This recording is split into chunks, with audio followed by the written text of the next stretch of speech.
Planet Dolan.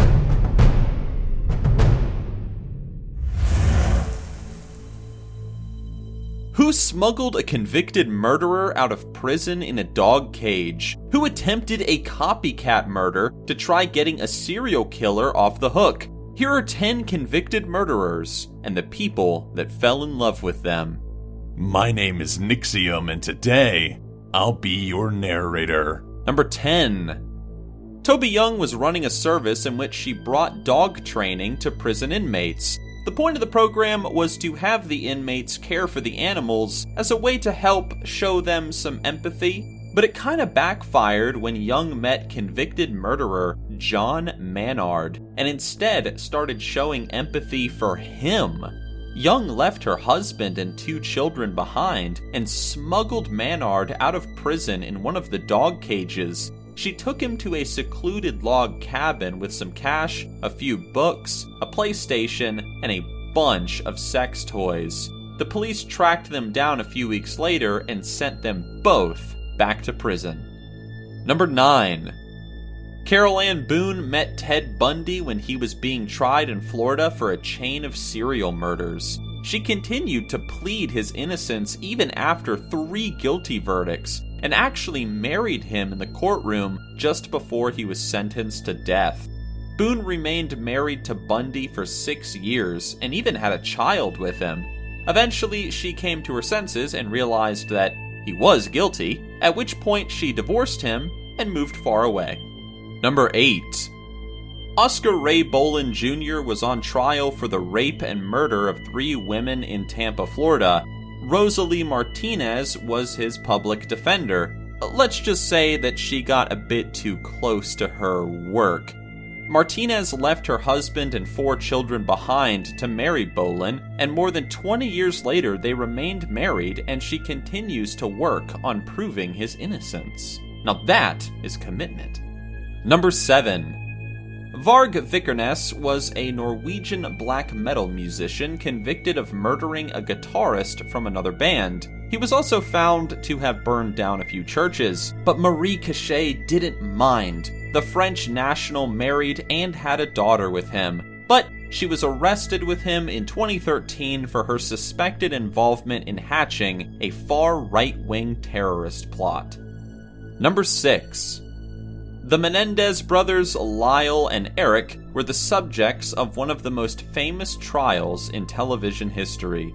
The brothers murdered their parents via shotgun after years of abuse and were sentenced to life in prison without parole. But Lyle has had no trouble attracting women. Anna Erickson, a former model and salon receptionist, sent him letters and eventually married him.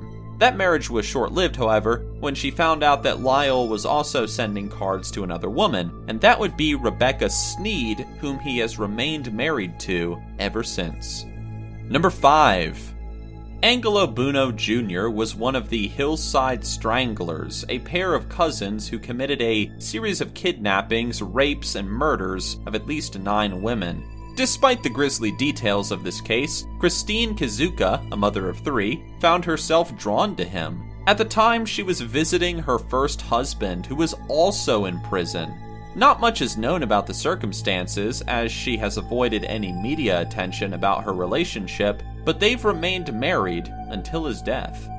Number 4. Richard Ramirez's serial killer name makes him almost sound like one of the X-Men. He was Night Stalker, responsible for 13 murders and 11 sexual assaults. Like so many others, Ramirez's celebrity status drew him piles of love letters from women who swore that he was innocent. Doreen Leoy sent 75 letters over the course of 11 years and finally married him in 1996.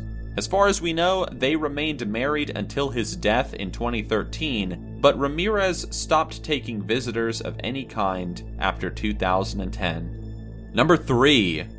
Susan Atkins was better known as Sexy Sadie within the Mason family. She was involved in 8 of the killings orchestrated by Charles Manson, and that earned her a bunch of notoriety and the attention of Donald Lee Lazier. Lazier, who preferred to spell his last name with a $, married Atkins, making her his 35th wife. Yeah, you read that correctly. 35th wife. In a twist, however, that nobody saw coming, Lazier divorced Atkins about a year later to marry somebody else. Atkins also remarried to James Whitehouse, a Harvard law graduate 15 years younger than her, and they remained married for 22 years until her death in 2009. Number 2. Darcy Brudos is a bit different from the others on this list. Her husband wasn't a killer when they met, he was just kinda unusual.